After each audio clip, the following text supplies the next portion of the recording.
आणि असं म्हणताना तिने सांगले एक विषय पात्र म्हणा लागलो. ती म्हणा लागले की बुद्धा, महात्मा गांधी, आंबेडकर, जेजू सगळे म्हाका एकच. हे म्हणटा आसतना त्या ह्या साकाक चिंट मारली. तो म्हणटा I was shocked. Such an educated lady speaking like this म्हणटा तो. म्हाका शॉक लागलो. आनी ह्या वेळार ताणें तिका विचारलें आर यू ए कॅथलीक. वय हांव कॅथलीक. कुमसाराक हांव आयल्या. आनी त्या वेळार पाद्रावांदाक सांगलें कशें जाता तें सगळ्यांच्या सांगतात तुवें जेजूक दवरलाय. Why he is one of them. I follow his philosophy. ताणें कितें आमकां शिकयलां तें हांव मुखारसून व्हरतां. तेच बरोबर आंबेडकरान कितें सांगलां तें करता, बुद्धान कितें सांगलां तें करता, गांधीजीन कितें सांगलां तें करता. ह्या वेळार ह्या जाकान तिका थोडी समजणी दिवन म्हळें म्हाका आतां सांग तुवें 4 जाणांचें नांव सांगलें. हे 4 जाणां पैकी कोणें तुज्या खातीर कुर्सार मरोन आपलो जीव दिला आनी तुज्या खातीर आपलो जीव त्या कुर्सार व्हरयला. जेजू म्हणाले. तर उरले ते एक जाण ताचे सांगात कशें समासम जावचे. दिव्यवाणी दिव्यवाणी दिव्यवाणी दिव्यवाणी.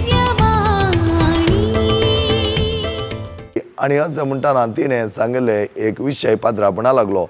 ती म्हणा लागले की बुद्धा, महात्मा गांधी, आंबेडकर, जेजू सगळे म्हाका एकच. हे म्हणटा आसतना त्या ह्या साकाक चिंट मारली. तो म्हणटा I was shocked. Such an educated lady speaking like this म्हणटा तो. म्हाका शॉक लागलो. आनी ह्या वेळार ताणें तिका विचारलें आर यू ए कॅथलीक. वय हांव कॅथलीक. कुमसाराक हांव आयल्या. आनी त्या वेळार पाद्रावांदाक सांगलें कशें जाता तें सगळ्यांच्या सांगतात तुवें जेजूक दवरलाय. Why he is one of them. I follow his philosophy. ताणें कितें आमकां शिकयलां तें हांव मुखारसून व्हरतां. तेच बरोबर आंबेडकरान कितें सांगलां तें करता, बुद्धान कितें सांगलां तें करता, गांधीजीन कितें सांगलां तें करता.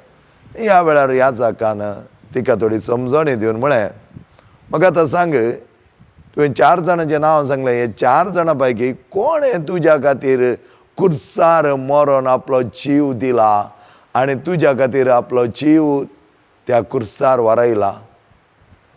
जेजू म्हणाले. तर उरले ते एक जाण ताचे सांगात कशें समासम जावचे. Praise the Lord. हालेलुया. परत आमी ह्या सगळ्यांच्या शिकवण्यांत एक जावन जियेत आसतना सोम्याचें बळ आमकां भोव गरजेचें. सोम्या सांगात आमी रावचें आनी सोम्यान दिल्ल्या त्या व्हरत्या वाटेर आमी चलचें. त्या खातीर सोमी म्हणटा आमकां हांवूच ती वाट. सोम्याक समजल्ल्यान दुसरी वाट विंची गरज ना. कित्याक वाट सोमी जावन आसा. Praise the Lord. Hallelujah. Hallelujah. Hallelujah. बोवा परबायचो सकाळ तुमकां मागता आसतना मोगाच्या भाव भयणीनो आमच्या जिवनांत 2 तरांचे आमी जियोवचें आमी पळयता. 2 तरांनी आमी जियोवचें. एक मोगान जियोवचें, एक दुखीन जियोवचें. मोगांत आमी जियोवंकी जाता, दुखींत आमी जियोवंकी जाता. त्या देखून the difference between love and pain म्हणटा आमी. कित्याक मोगान जियेत आसतना त्या प्रमाणे तें जिवीत कितलें सुफळ करूंक आमकां सांगता की तितलें आमी करूंक मुखार वेता. दुखीन जियेत आसतना सयत दूख आसली या सफरींग आसलें, दगदवणी आसली ती एका तरान उंचल्या मटार जियोंक शिकल्या जाल्यार थंय संतोश आमी आपणावंक जाता. जर मोगान कसो संतोश आपणयता गी तशें तर दुखीन ती आनी दगदवणी ती संतोष आपणावंक जाता. तर आमी आज पळोवया कशें हो संतोष आमचे थंय येवचो. देवान आमचो इतलो मोग केलो म्हूण आमी सगळीं जाणा. हर एकले आमी सांगता देवान आमचो मोग केल्या देखून आमी आसा आनी तसलो मोग ताणें आमचे दाखयल्लो जावन आसा पोरण्या तेस्तामेंतांत आमी पळयलें उत्पत्ती ग्रंथांत देवान मनशाचें रचन केलें जावन आसा. मनशाक ताणें रचयल्लें जावन आसा. मनशाक ताणें रचतना आत्वें करून रचूना, आपणाचेंच करून रचलें. आपणा सारकें ताच्यात सुरपान आनी सारक्यान इन इज ओन इमेज अँड लायकनेस म्हूण आमी सांगता. इन इज ओन इमेज अँड लायकनेस ताणें आमकां रचता आसतना मनशाक बरेंपण हाडच्या खातीर त्याच येदेन बागेंत सगळें बोवा पुरबायेचें येदेन बाग ताणें आमकां दिल्लें जावन तें येदेन तोट इडन गार्डन सगळे मनशाक ताणें दिल्लें. आनी तो म्हणा लागलो सगळ्या वस्तू वयर आनी जंतू वयर मन जाती वयर असल्या सर क्रिचरा वयर तुका हांव अधिकार दितलो. जबाबदारी, अधिकार म्हळ्यार जबाबदारी दितलो. कित्याक हे मनशाचो व्हरतो मोग देवान केल्लो म्हणल्यार एक रूपकार जावन आसा. आमकां रचलेंत एक देवाच्या मोगान तसलो मोग देवान व्यक्त केल्लो आसता. आमकां त्या मोगांत ताणें एक केलें आनी ताच्या रचनेंत आमकां बोवा पुरबायेचें स्थान ताणें दिलां तर त्या मोगा देखून. उपरांत कितें जालें, मनशाकडू देवा विरोध उपराटतना देव वगेत रावोंक ना. देवान अनंत तरेचे वांटो विंचल्यो ताजो मोग मनशा थंय प्रगट करूंक आनी तो मोग ताणें दाखयल्लो मनशा थंय. मनशाक ताणें शिक्षा लावंक ना, ताच्या बदलाक अनंत वाटांनी ताका मुखार व्हरता आसतना देवाच्यो वांटो ताणें दाखोवन दिल्यो. आनी मैजे मारी पास जावं दी, प्रावादी मारी पास जावं दी, आख्रेक हे सगळें आयकनातल्या वेळार आपल्या एकल्याच पुताक ह्या संवसाराक ताणें धाडलो. आनी तो पूत ह्या संवसाराक येवंक कारण जावन आसा देवाचो तो मोग. देवान आमचो तितलो मोग करिनातलो जाल्यार खंडीत जावन देव ताच्या पुताक ह्या संवसारांत धाडचो नातलो. आनी आख्रेक ताच्या एकल्याच पुतान ह्या संवसारांत येवन आमचो सोडवणदार जावच्याक ताणें नेमलो. कसो तो सोडवणदार जालो, ताच्या जिवनांत कश्ट सोसूंक ताका पडलें, दगदवणी ताणें भोगली, हेरांत तिरस्कार ताणें भोगलो. जाल्यार ह्या दगदवणेंत कश्टांत तिरस्कारांत अपराध ताणें भोगले. अशें सगळें येता आसतना लॉट ऑफ पर्सिक्युशन ताचे थंय अटॅक केल्ल्या मुळे येता आसतना तो भियेलो ना. त्या सगळ्या दगदवणेंत तो एक जावन आपल्या बापाचें मिसांव आपल्या लोकांच्या मोगा खातीर ताणें तें संपूर्ण केलें. बापाचो मोग एका तरान उमाळून येतालो आनी तो मोग आपल्या पुता द्वारे ताणें आमकां दिलो. आनी त्या पुतान तोच मोग ह्याच कुर्सार आमचे पासत उमकाळून मोरोन ताचें मांस आनी रगत आमचे खातीर वरयल्लें जावन आसा. त्या खातीर आमी म्हणटा बॉडी ब्रोकन ब्लड शेड. त्या कुर्सार ताची सगळी कूड ती मोडली आनी ताचें रगत तें सगळें ताणें विस्तारलें. ह्या रगत ताच्या कुडींत हांव देंवलें आनी असलें बरेंपण सोम्यान एकल्यान मात्र आमकां येदोळू दिल्लें आसा. पुरो ह्या जाके हांव प्रिचिंगाक गेले जाल्यार म्हजे कडेन एक संगत वांटून गेला. एकली बरी विद्यावंत म्हळ्यार बरी एज्युकेटेड लेडी आनी ती प्रोफेसर जावन आसली. आनी ती पाद्राबा लागीं आयली आनी पाद्राबाक म्हणा लागलें म्हाका एक कुंसार जावंक आसा. येता प्रकार कुंसारींत त्या दीस वेळ जाल्लो आनी दारां बंद करूंक आसलीं इगर्जीं. त्या देखून पाद्राबान चिंतलें हांव वचून पाद्राबाच्या ऑफिसांत तिका कुंसार घेतलें.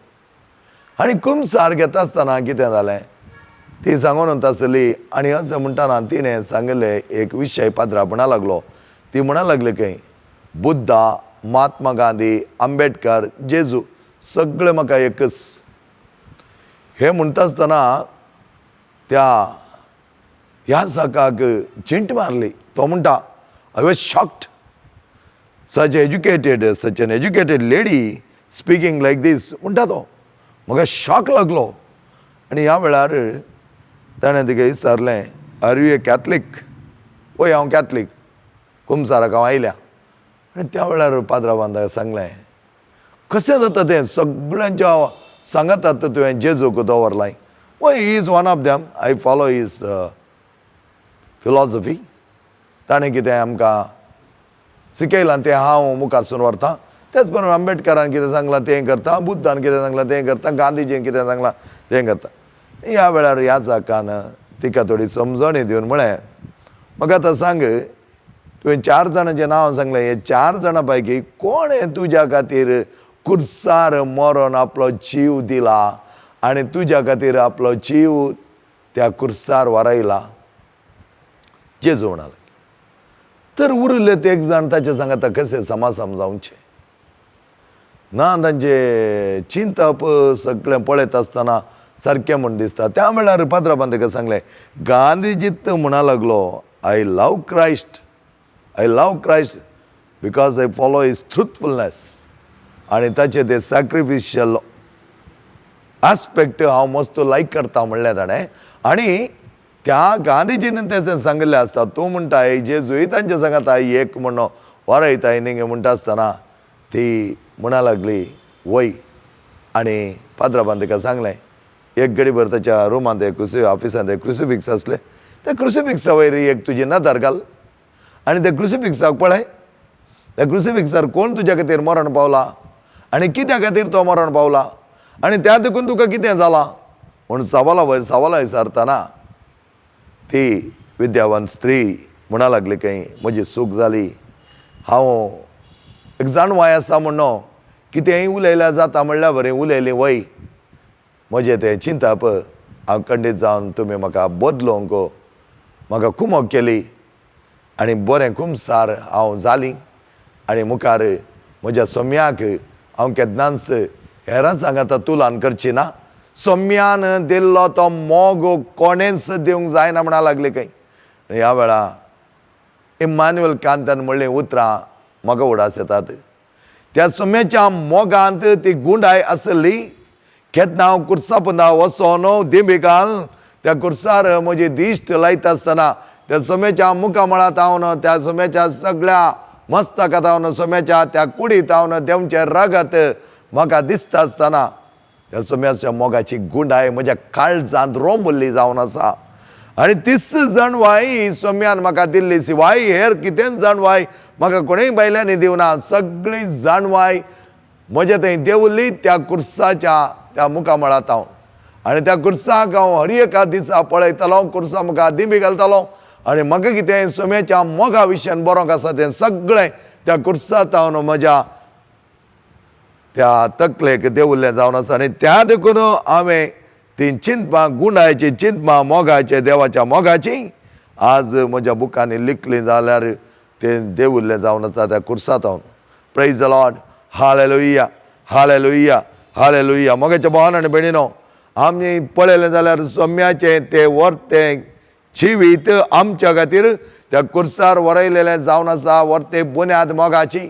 ताचे वर तो मोग कोणें केलो ना. आमी थोडे फावटी कितेंय उलयता, थोडे फावटी आमी चिंतता आमी बारी जाणारी, आमी बारी शिकपी, त्या देखून आमी कोणाकी कितेंय तुलान केल्यार जाता म्हूण तशें आमी करूंक जायना. त्या खातीर ह्या मनशां सांगाता जेजूक घालून आमी व्हरयलें तर आमचें जिवीत आमी त्या सोम्यात एकन घेवना, ताजो मोग आमी समजोन घेवना, ताजो मोग आमी अनुभव करूना. जो कोण तो मोग अनुभव करता ताका मात्र त्या सोम्याचे वर्ती प्रामुख्यता कळीत जाता.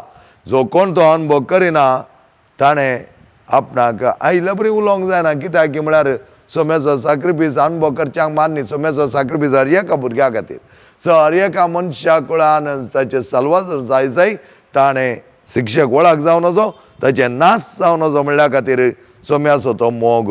रोमाकारांत बरयल्ल्या पत्रांत 5 अध्याय 8व्या वळेंत देवाच्या मोगाचो रूपकार जावन आसा स्वामी जेजू क्रिस्त. देवाच्या मोगाचो रूपकार तो ह्या संपावल आमकां म्हणटा. हो स्वामी आमच्या जगात आसा जाल्यार देवाचोच मोग ताणें आमच्या थंय दाखयल्लो जावन आसा. आनी तो शब्द मोग जावन ह्या संवसारांत देवान धाडिल्लो आमच्या वर्त्या मोगा खातीर. समागस्टीन म्हणटा, ओके देवर्ती कुसेची सूख आदावान आदारली. हेदेन बगेन तो आसतना हेवेन आनी आदावान केली ती सूख.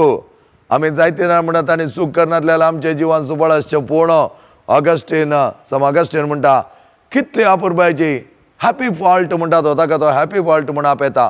कितले अपुरबायची चूक ताणें केल्या आनी ह्या चुकी देखून कितें जालें आमकां सोडवोनदार देवाचो पूत मोग जावन लाभलो.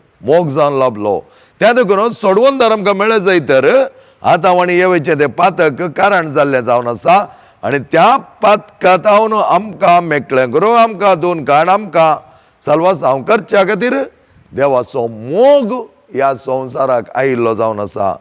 सांत आम्रोज असो म्हणटा हो आदांची एक चूक आमकां हे देन बागेंतान भायर हाडल्यार ताचे की वर्ते भाग आमचे जावन आसा. स्वामी सोडवोनदार आमकां मोगा पात्र मेळिल्लो आनी हो मोगा पात्र स्वामी आमकां मेळिल्ल्या द्वारी जें कितें हे देन बागेन घडिल्ली ती चूक आज आमच्या बरेपणाक पावली म्हणटा.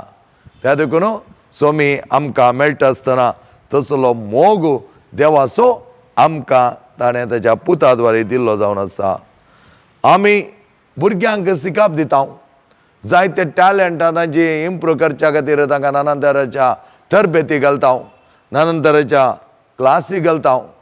ते एक तांचे असले टॅलंट्स आनी गिफ्ट्स आनी एबिलिटी मुखार व्हरच्या खातीर कितलें बरो उत्तेजन आमी दिता एनकरेज आमी करता. पूण आमी त्या भुरग्यांक देवाचो मोग अनुभव करूंक शिकय जाय. एकामेकाच्या मोगान जियेत आसतना सॅक्रिफायस करूंक शिकय जाय. मोगाचे वर्ते रूपकार मोग कितें म्हणल्यार समजून घेवचे एक मनशापण आमी शिकय जाय आनी त्या वेळार ताणें शिकचें तें शिकप भोव अपुरबायेचें जाता. त्या देखून मी केदाळ म्हणटा love with discipline, love with rules and regulations. कितेंय तूं मोग करताय ताचे तें केदाळय डिसिप्लीन आसतात, तें शिस्त आसतात. त्या देखून आमच्या भुरग्यांनी कसलेंय हें भायलें खंयचेंय शिकप जोडटा आसतना सयत देवाच्या मोगाचे रूपकार तांणी समजून घेवंक जाय. देवान कसो आमचो मोग केलो आनी तशें आमी कशें एकामेकाचो मातने देवाचो व्हरतो मोग करूं जाय म्हूण तांणी शिकोवंक जाय. प्राचीन काळार सॅक्रिफायस करूंक आमकां ल्हान प्रायरीत आमच्या आवय बापायनी शिकयल्लें जावन आसा. त्या देखून शिंच्या बुधवारा म्हाका आनी कुडास जाता म्हज्या आवयन म्हाका तयार केलें आनी तिणें एक पेपर दिवन म्हाका बरोवंक सांगलें तूं कितलें सॅक्रिफायस करता कितें निचेव करचो म्हणून आसा त्या दाळा. त्या वेळार ताका निचेव करचें. सो आमी म्हणचे आसा आमी तुका भोव मोगाची वस्तू तुवें सोडून दिवंक जाय. त्या वेळार आमी ल्हानशी आनी आमी कितें बरयताले हांव एक जेवण सोडतालो, ह्या मसली खावचें सोडतालो, ह्या करजमेच्या दिसांनी त्या वेळार आंबे जावचे आसात आंबे खावचे ना, ह्या काजू खावचो ना. ते सगळे ल्हान आमी सॅक्रिफायस करूंक त्या वेळाच आमकां आमच्या आवय बापायनी शिकयल्लें जावन आसा. आनी तो त्याग कित्याक सोम्याच्या मोगा खातीर म्हणून दाखोवन दिल्लें जावन आसा. सोम्याचो तूं व्हरतो मोग करताय कित्याक सोम्यान तुजो व्हरतो मोग केला, सोम्यान तुजो व्हरतो मोग केला देखून सॅक्रिफायस करूंक शिकयल्लें जावन आसा. त्या खातीर हरजें की सोम्या खातीर आमी करचें निश्चय म्हूण आमकां दाखोवन दिल्लें जावन आसा. आतांय आमी करजमय आयलो म्हणटा आसतना चिंच्या बुधवारा म्हणटा आसतना निचेव करता. फातका जावन मेकळें जावच्याक फातका जावन मेकळें जाताना कितें जाता पवित्रपण वाडटा. पवित्रपण वाडटाना देवाचो मोग रूपकार जावन आसो तसो जेजू आमच्या सांगाता एक जाता आनी ताचो खरो अनुभव आमी भोगोवंक शकता. त्या खातीर आमकां निश्चय करूंक शिकयल्लें जावन आसा. आनी आमी आमच्या भुरग्यांक वखद दितना कितें करता ल्हान आसतना भुरगीं वखद पिवंक आयकनात, कुलेर काणयल्यार ते बोब घालतात. आनी त्या वेळार वडिलांनी करचें आसा सकयल एक मात्रें टॅबलेट बरें करना तें पिठो करचें आनी तें घालचें ताचे वयर इल्लें मोव वचचें जावन आसा. आनी तें इल्लें मोव वतून तें बोटान काडन भुरग्याच्या चिबेक लावचें जावन आसा. आनी भुरग्यां चिंता सगळें गोड आसा आनी तें तोंडाक धरून सगळें तें पुसून म्हणल्यार बरी भुरग्याच्या पोटाक वेच्या बरी पळयतात वडिलां. कित्याक वयर गोडचें आसा पूण तें कोडू आशिल्लें वखद ताच्या कुडीक गेलें जाल्यार मात्र भोव अपुरबाय तरान ताची कूड बऱ्यान उरता. पिढे जावन ताका संरक्षण करच्या खातीर तें करचें जावन आसा. हो सॅक्रिफीस आनी त्याग आवय बापूय ह्या वडिलांक कित्याक करतात की म्हळ्यार भुरग्यांक बऱ्या तरान सांबाळच्याक. त्याच प्रमाणे सोम्यान केल्लो त्याग ताचो मोग आमी समजोन आमच्या भुरग्यांक समजण दिली जाल्यार त्याच मोगान ती वाडोवंक शकतात. त्या देखून आज आमची जायतीं भुरगीं त्या मोगाच्या मेटांनी चलचें आमकां दिसना. कित्याक म्हळ्यार आमी वडिलांनी दिवना, आमी वडिलांनी जायते पडेन तांकां त्या मोगांत शिकोवना. आमी तांकां खुर्सा लागीं व्हरनो कशें हे ह्या जकान सांगलें पळय एक घडी बरो खुर्साच्या मुखामळ कोण तो गांधी तो बुद्धा तो आंबेडकर या तो जेजू. म्हळ्यार ताका ताचे बरें कोणी खुर्सार मेल्लो तुज्या पदकां खातीर आनी तुज्या चलवसांवा खातीर. ह्या वेळा जायते सिकप जोडिल्ली ती स्त्री प्रोफेसर म्हणा लागली खंय म्हजी सूख जाली. I will go much closer to him. आनी की चड आनी चड मापान मोग करता. अगस्टिनान म्हणलें उतरां ती late I have loved thee but I will not fail to love you more. हांव जायत्या तेंपा उपरांत तुजो मोग करूंक आयलां पूण तुजो मोग करचें हांव विसरोंचो ना.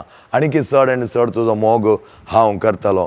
तर आमच्या जिवनांत आमी खोडू येता आसतना, थोडे त्रास भोगता आसतना, कश्ट येता आसतना, वळवळ येता आसतना, दगदण येता आसतना आमी सोंसणीकायेन ते भोगूंक आनी सोंसणीकायेन ते स्विकार करूंक शिकत जाय. आनी तशें स्विकार करता आसतना कशें वयर गोडशें आसल्यार सांगाता खोडू वखद बरसून भुरग्याच्या कुडीच्या भलायके खातीर दिल्लें आसा की त्याच प्रमाणे आमची भलायकी बरी उरत जाय जाल्यार हे कोडू म्हणल्यार थोडो अनभोग आमी बऱ्या तरान घेता आसतना सोम्याच्या मोगांत आमी जियेल्या जाल्यार सोम्याचो मोग खऱ्या तरान आमी अर्थ करून घेतलो जाल्यार खंयचेय कश्ट ह्या दूख आमकां दगदोणी दिवंक शकना. ताच्या बदलाक तांतूय खरो संतोश उल्हास आमी पळोवंक शकता. जायते संत भक्ताची जिवान अशें जावन आसा. संत भक्ताच्या जिवनांत तांणी जियेत आसतना जायते फुडें तांणी कश्ट भोगिल्ले आसात आनी ते कश्ट भोगता आसतना ते रडोनात. सिसांच्या जिवनान पळयलें जाल्यार तांकां मारतीर मारता आसतना सीस भियान कांपोवनात. ह्या तांणी तांच्या मुखार वचोन कोण तांकां मारतीर मारता तांच्या मुखार वचोन म्हाका सोडा म्हणून विचारूं ना. ताच्या बदलाक ते तयार जाले आनी संतोसले. कित्याक तांकां कळीत आसलें ह्या संवसाराच्या लौकीक थोड्या दिसांच्या जिवनाचे कूड तांणी देसवटायत पूण खऱ्या बावटान जियेलो आत्मो देवा लागीं वचून देव जाय जालें इनाम दिता म्हूण तांकां कंठी जावन कळीत जाल्ल्या देखून त्या कुडीच्या दगदवणेक ते भियोनात, त्या कुडीर आयिल्ल्या कश्टांक ते रडोनात. ताच्या बदलाक व्हडा संतोशान म्हणल्यार बरी तुमी सिसांचे 12 जाणां सिसांचे सगळें मन पळयलें जाल्यार सगळे सॅक्रिफीस तांचे थंय तांणी करता आसतना हर एका सिसान संतोश भोगिल्लो जावन आसा. सम लॉरेन्स विशयांत तुमी आयकलें जाल्यार सम लॉरेन्स ताका त्या कायलीर बसता आसतना ते म्हणा लागले आनी तुका जाय तूं तुज्या देवाक विसर आनी जाल्यारय तुका आमी अवकाश दिता.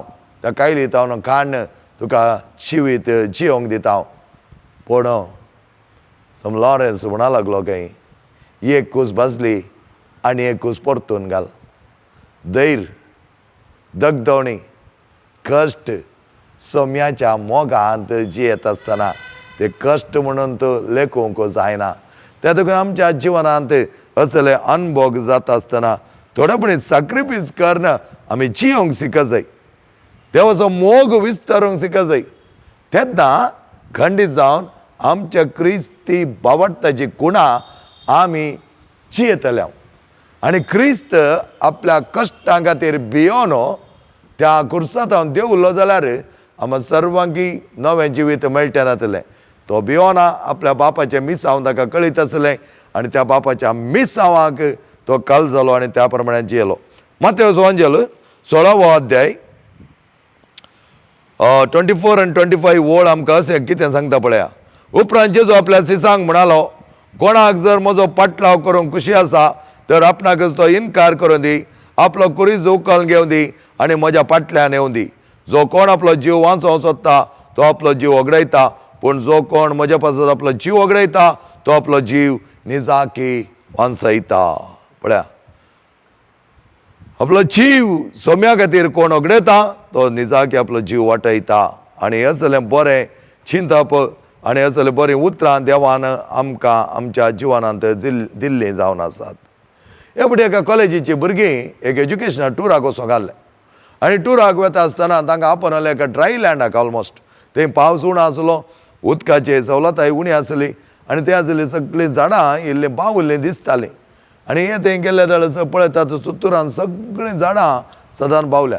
पूण तांकां एज्युकेशन टुराक व्हेल्लो गायड ताच्या तोटाक तांकां आपण व्हरता आनी ताच्या तोटाक रिगिल्ल्यान ताचो तोट इतलो अपुर्बाय तरान पासवो दिसता आनी चिवाळ दिसता. हें पळोवन ह्या भुरग्यांक बारी सरप्रायज. भायर सगळी पृथ्वी हरये कडेन पळयल्यार बावल्या, सुकी दाडी बरी दिसता. पूण ह्या मनशाच्या तोटांत आसचे ते रूख झाडां कशें तितलीं पांचवी आसात आनी चिवाळ आसात. आनी ताणें ह्या वेळार तांकां विचारलें एज्युकेशन टुराच्या त्या गायडाक, तुज्या तोटांत आसलीं झाडां बरीं आसात, जिवाळ आसात, पांचवी रंगाळ दिसतात, हीं सगळीं सुकोवन बावल्यांत आनी तांचे पांटे सगळे सुकोवन गेल्यात. तर हाका कारण कितें? हांगा खंय उदक दुसरे कडेन खंय दिसना. ह्या सगळ्या सुतुरांत उदक ना म्हूण सांगतात. आनी अशें आसता तुज्या तोटांत आसले रूख झाडां कित्याक अशें जिवाळ दिसता उरल्यांत? कितें हाचें सिक्रेट म्हूण विचारतना तो म्हणा लागलो, पावस थोडे फुडें हांगा येता. पावस येवन सगळी माती बऱ्या तरान भिजता आनी तें उदक त्या मातयेक जिरता. ताचे उपरांत ते मातयेक त्या झाडांक हांव उदक घालिना. इमिडियटली उदक घालना. कित्याक म्हळ्यार पावस आयिल्ले ते थोडे जर पोंदां गेल्लीं आसता मातयेंत त्या उदकाची शेळ आसली आनी ह्या झाडांची पाळां त्या उदकाची शेळ सोदून गुंडायेक वतात आनी त्या खातीर हांव तांकां उदक दिना. पावस आयल्या उपरांत इमिडियटली हांव तांकां उपरांत उदक दिना. कित्याक म्हळ्यार ती शेळ पोंदां आसली तांणी वोण घेवच्या खातीर ती पाळां सकयल सकयल सकयल गुंडाय वतात आनी अशें गुंडाय गेल्ल्या देखून सकयल आसली ती शेळ सगळीं पाळां वोण घेतात. तुमी सुतरान पळयलें जाल्यार तांची मुळां वयरीत आसात आनी त्या देखून ती सगळीं झाडां ताची पाळां सयत पोंदां वचनासतना सुकल्यान. म्हज्या तोटांतलीं त्या झाडांची पाळां बरीं करून गुंडाय गेल्यान तांकां आतां कितली सुकी झाड पडली जाल्यार कांय सड्ड पाराक तांकां जायना. कित्याक तांची पाळां गुंडायतले ती शेळ वोण घेतात. आनी ह्या वेळार त्या भुरग्यांक कळीत जालें ह्या मनशाच्या तोटांत आसलीं झाडां चिवाळ आनी भोव अपुर्बाय तरान पांचवी रंगाळ दिसूंक कारण तांची पाळां गुंडाय गेल्यान. आमच्या जिवनांत सयत पाळां आमी गुंडायक व्हेलीं जाल्यार देवाच्या मोगाच्या गुंडायची रूच दाखोवंक आमी आमची पाळां रोंबयलीं जाल्यार खंडीत जावन आमचें थंय तसलें बरेंपण आसतलें. सान पौल आमकां म्हणटा, कश्ट येता आसतना दगदोणी भोगता आसतना जेजूचो व्हरतो मोग आमचे थंय पासारता. नाजाल्यार जेजू व्हरतो मोग अनुभव करूंक आमकां कळीत जायना. त्या देखून तो म्हणटा जेजू व्हरतो मोग अनुभव करीचे जाल्यार आमचे थंय ते कश्ट येता आसतना, दगदोण येता आसतना, दूख येता आसतना, समस्या येता आसतना, हे सगळें येता आसतना आमची पाळां आमी पोंदां रोंबोंक शिकत जायी आनी आमची पाळां गुंडायच्या जेजूच्या मोगाची साकत वोण घेतली जाल्यार कितलेंय कितेंय जालें जाल्यार कितले कश्ट आयल्यार सुकी दाड आमचे थंय भोगची ना. तेज्या बदलाक बरेंपण आनी बरेंपण म्हणटा आसतना आमी बरीं जावंक जाय. आमी कितेंय वायट करना. आमकां ताळणी येता आसतना दूख येता आसतना आमी गटायन जियेचें म्हळ्यार जायना. हेरांक वायट करूं. काल एकलो तरणाटो सगळे फुडें आयिल्लो ताच्या आवय सांगता आनी तो म्हणा लागलो म्हजी बायल म्हजे कडेन उलयना. आमकां थोडे फावटी मोबायलार जायते झगडे जातात. आमी एकामेका कडेन झगडना पूण मोबायलार नाका जाल्ले वायट शब्दांनी उपयोग करून घेता हांव. हांवें ताका विचारलें हाका कारण कितें? आनी तो म्हणा लागलो हांव जायतो गॅमलिंगांत मेतेर जाला. ओके, एक पटींक ना. आतां हें चवथे पटी म्हणा लागली ताची आवय. आनी हांवें म्हळें कोण तुका ट्रस्ट करता. तुजी असल विदळ पळोवन तुजी बायल जाल्ल्यान रावल्या, सदानाची बायल जाल्यार येदळ तुका विसन सोडते आसली. त्या बायले खातीर देवाकार गांधी, कित्याक तिणें त्या मोगाचो रूपकार आजुनी वाचोवच्या खातीर कश्ट आयल्यारी तुजी आसले सक्कडी नालिसाय बघून सगळे तिचे तुजे आसले सक्कडी विकून तांच्या जिवान तुवें कश्टान घालें जाल्यार आजुनी ती तुका अवकाश दिवन आसा पाटी येवं. आनी ह्या घडये तूं संपूर्ण तरान ह्या सगळ्या लौकीक संगते विसरून ह्या गॅमलिंगांत जावन भायर येवन वायट सवय जावन भायर येवन एक निचेव कर, हांगाच एक निचेव कर, बरो कुमसार जा आनी वच आनी तुजें जिवन बदली कर. दीस आनी रात म्हळ्यार बरी मिनत कर आनी जें कितें तुवें देवें दिवंक आसा तें सगळें फारीक कर. आतां एकादोळा तुजी भाव आनी भयणी आनी तुजी आवय ती तें देवें दिता जाल्यार तें दिवें तुवें तुज्या आवय बापाय दिवंक आसा. त्या खातीर आनी मुखार तांतू पडोवंक वचनाका. आनी तशें पडनासा राव जाय तर देवाच्या मोगाची गुंडाय तुवें साका जाय. त्या देखून आमी वायट करता आनी आमकां जाय जाल्यार बरी हेरांनी आमकां अजेस्ट करचें म्हळ्यार जायना. हेरांच्या जिवनांत आमी खेळटा, हेरांच्या जिवनांत आमी पिडार करता आनी हेरांच्या जिवनांत आमी दूख हाडटा. हेरांक आमी दोगो दिता म्हणटा आमी. हेरांक कित्याक आमी दोगो दी जाय? कितें तुका देवान दिलां त्या प्रमाणे जियोंक सीक. आनी तशें शिकता आसतना देवाच्या मोगाची गुंडाय अनुभव कर आनी तुजें पाळां रोमय आनी तसले कश्ट येत आसतना सकाळीक तरान देवाच्या मोगान तूं जियेत आसतना देवच तुका आदार दिता. कित्याक खालतेपणान नितीपणान सतांत जियेत आसतना देव सोंड घालिना. पूण आमी आमच्याच जिवनांत आमकां जाय जाल्यार बरें आमच्या जिवान मारपाड करता तर देवान कसो आमचो हात धरचो? देव आदार दिता, आदार दिना म्हण कांय ना. पूण तुवें करमस्तेंत तुज्यांत जिवान पिडार करूंक गेलें जाल्यार देवान आदार दिवंक जायना. ताका त्या तरणाट्याक हांवें सांगलें तुजें जिवान बदलूंक आसा ह्या घडये बदली ना तर हाचें की फास्ट हाचें की वर्स्ट तुजी सिच्युएशन जातलें आनी तुका कितेंच उरचें ना. त्या वेळार तें तुका सोडिल्लें, म्हाका न्ही. त्या देखून हांवें म्हळें कावन्सिलींग करता आसतना कावन्सिलींग हांव तुका करता जाल्यार म्हज्या जिवनाचो अनुभव तुका हांव सांगोन त्या प्रमाणे तुजो एक निचेव घेवं, तुजो एक उद्देश जारी करूंक आनी तुज्या जिवनांत एक बोवा परवेचो फुडार हिंसूंक तुवें घेवचे डिसिशन्स. Make a decision. एक निर्धार घे, एक निर्धार कर, एक निचेव कर. हांव वेसना म्हळ्यार वेसना, हांव वायटा सांपडचो ना म्हळ्यार सांपडचो ना आनी त्या प्रमाणे म्हजें जिवन हांव मांडून हाडटना देवच म्हाका आदार जातलो म्हळ्यार त्या वर्त्या जिवितांत जियोंक प्रयत्न करता आसतना सोमीन तुका आदार दितालो आनी त्या प्रमाणे आमकां राखतलो. त्या देखून म्हज्या भावान आनी भयणीनो आमची पाळां आमी देवा जेजूच्या ह्या देवाच्या मोगाच्या गुंडायेक व्हरोंक जाय. आनी तशें आसता कितले कश्ट आयल्यार, कितले दगदणे भोगल्यार, कितलें दूख आयल्यार आनी हें सगळें आमी भोगता आसतना जेजूचो मोग आमकां वर्त्या तरान आमच्या जिवान जियोंक आदार दितालो. तर मोगांत खरो संतोश आमी भोगता. त्याच प्रमाणे दूख भोगता आसतना वळवळे आनी कळवळे भोगता आसतना दगदण येता आसतना सयत संतोश भोगूंक सोमी आमकां आदार दिता. तिन्स पाळां रोंबया deep in your roots to the love of Christ. आनी केन्ना देवाचो मोग आमच्या थंय वर्त्या तरान जियोंक आमी शिकल्या तेन्ना हर एक घडी संतोशाची जातली, उल्हासाची जातली. तुमकां सर्वांगी बोवा परबायाची आशिर्वादाचो शिवर मागता आसतना सोम्याच्या आमले रक्ताच्या बळांत आमी जियेवया, सोम्याच्या मोगाची गुंडाय साकया आनी चड मापान देवान देवचें बरेंपण आमी भोगूंक आयती जावया.